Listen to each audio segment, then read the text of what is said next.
नागपुरात काल झालेल्या कार्यक्रमात मुख्यमंत्री देवेंद्र फडणवीसांनी पंतप्रधान नरेंद्र मोदींच्या चहा विकण्याच्या भूतकाळाचा उल्लेख केला होता। लोकशाहीच्या बळावर रेल्वे स्टेशनवर चहा विकणारी व्यक्ती ही देशाची पंतप्रधान होऊ शकते असं वक्तव्य त्यांनी केलं। त्यांच्या या वक्तव्यावर ठाकरेंच्या शिवसेनेचे खासदार संजय राऊत यांनी आक्षेप नोंदवला।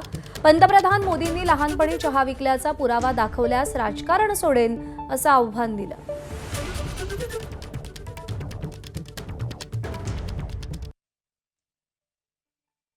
वैसे तो हिंदी फिल्म में अनिल कपूर एक दिन के भी नायक बन जाते हैं, मुख्यमंत्री बन जाते हैं, लेकिन इतना आसान नहीं है।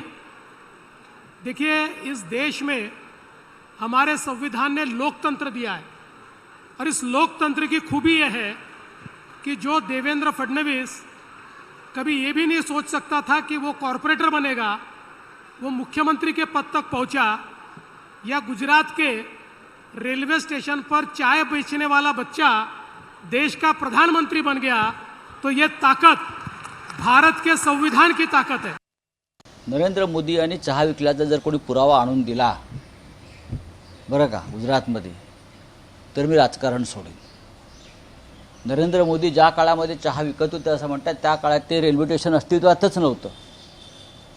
71 सालाच्या आसपास काय तो आहे, तेव्हा ते स्टेशनच अस्तित्वात नव्हतं। मला मी सांगतो ना,